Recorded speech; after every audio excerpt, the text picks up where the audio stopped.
On this day in 1974, Celtic won the Drybrough Cup for the only time. In the early 1970s, Scottish Football Association rules banned the naming of existing cup competitions after sponsors. So the now defunct Drybrough and Co breweries came up with the bright idea of staging a brand new pre-season tournament involving the 4 top scoring sides from Division 1 and the 4 top scoring teams from Division 2 the previous season in a knockout format. It ran from 1971 to 74 and was revived briefly in 1979 and 1980 before folding. Celtic only reluctantly entered the first tournament in 1971 and reached the final, losing to Aberdeen in a match played at Pittodrie. Following this, every final was played at Hampden. Celtic reached every final except the last, but won it only once. From 1972 to 74, an experimental offside rule was operated in the Drybrough Cup, meaning players could only be offside in the 18-yard box. This saw the pitch markings change, with the 18-yard line extended to the touchlines on either side. Celtic reached the final in 1974 after a 4-2 win over Airdrieonians, in which one of Airdrie's goals came from Dennis Conaghan throwing the ball into his own net. Even Jock Stein saw the funny side. And a 2-1 victory over Dundee at Dens Park. On the 3rd of August 1974, they lined up at Hampden: Conaghan, McCluskey, Brogan, Murray, McNeil, Callaghan, Johnston, Dalglish, Hood, Wilson, Lennox. Subs: McNamara, Deans.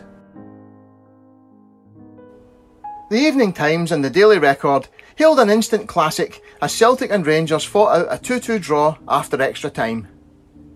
Steve Murray opened the scoring for Celtic after 30 minutes before Ali Scott deflected a Graham Fife shot past Conaghan 8 minutes later. There was no further scoring in the 90 minutes, and it looked like Paul Wilson had won it for Celtic with a long looping header from a Murray cross on 94 minutes. But Rangers equalised with another deflected shot, this time off Pat McCluskey from Derek Parlane's drive to send it to penalties.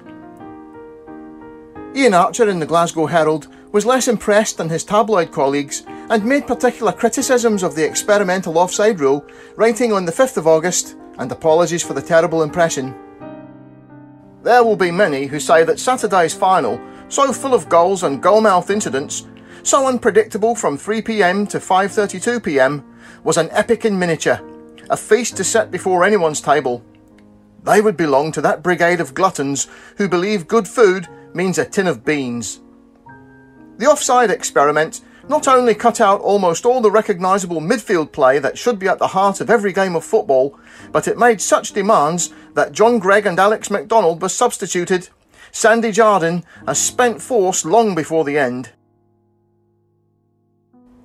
Ironically, Rangers were almost alone amongst the top-flight clubs in welcoming the experiment.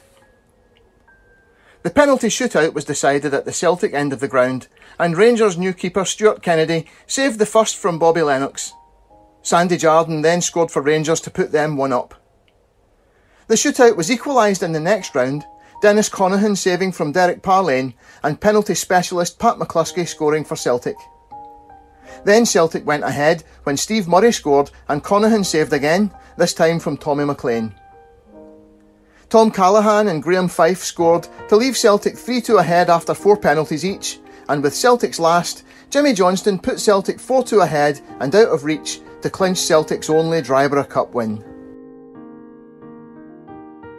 Penalty shootouts were a novelty at this time, only being introduced in 1970, partly as a result of Celtic petitioning UEFA to end deciding matches on the flip of a coin, after they progressed in the European Cup at Benfica's expense this way in 1969. Ian Archer wasn't impressed. Thus, a kind of fairground fitba contest was a suitable finish to a competition played at the wrong time of the year under rules that banished the truer kind of skills. It emphasised the unreality of the entire occasion.